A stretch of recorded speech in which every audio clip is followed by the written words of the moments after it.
Hey guys, we're back for a little midweek reflection in our Hope for Scattered Strangers series.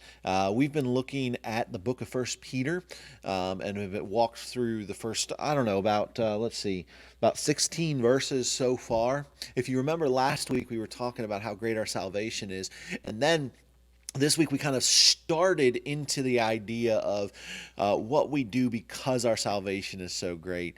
And reflecting on this a little bit and doing a little bit of reading myself, I ran across this great illustration that one of my favorite theologians, N.T. Wright, shares that I thought would just be something great to share with you guys. And so he says this. He says, suppose you go into like an antique store and you find this cracked bowl. When you look at it, it's dirty with soil and has some leaves remaining. You can tell that it was used just like as a little flower pot in somebody's home. But you, being the antique connoisseur that you are, notice that this is not just any ordinary bowl. This porcelain bowl is a fine piece, and so you take it up to the store owner and you say, hey, I'd like to buy this. You buy it and take it home.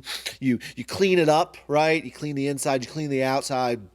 You repair the crack that's in it. And when it's done, you take this beautiful piece and you place it right there in your entryway, this place of honor. Maybe you're one of those weird people that has like ornamental eggs that you put in there. But whatever it is, it's now it's showing off to everyone who comes into your home. And it shows off this beautiful piece of porcelain to great effect, right?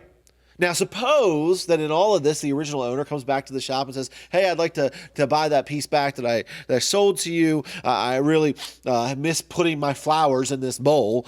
And comes along and says, hey, we don't have it anymore, but sends him to you. Now, that owner, the previous owner, might come to you and ask about it, but you're going to tell him very clearly, hey, this bowl, this beautiful piece is no longer available. Not only did I buy it, but I cleaned it out. I repaired it. I gave it a brand new purpose, a brand new use. And it's actually a use that's way better than what you were doing. This is what it was intended to be. This is what it was created to be. It would be an insult and an injustice to just put some flowers in this bowl. So here's the good news. We are like that bowl. We have been bought back like a dirty object in an antique store. We have been used for all kinds of purposes other than those for which we were actually made. And God has come into the junk store and has paid the ultimate price for us. He's paid with the precious blood of the Messiah, God's own Son. Brothers and sisters, my scattered strangers, remind yourself of that. And don't you ever let any previous owners come up and try to force you back into the use you once had.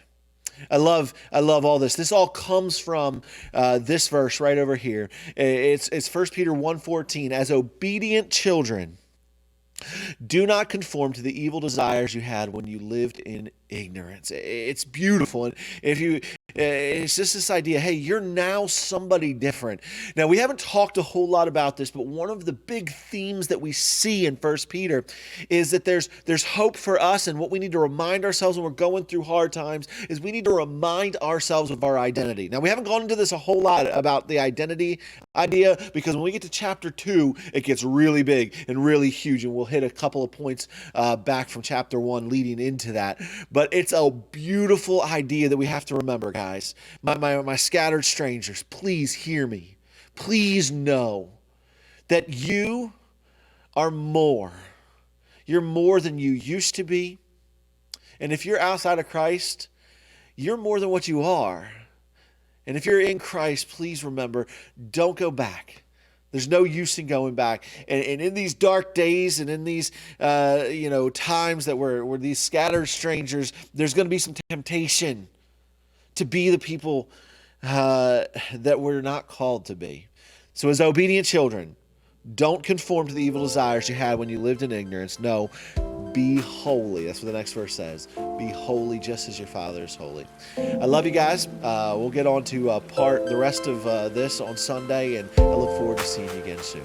Peace.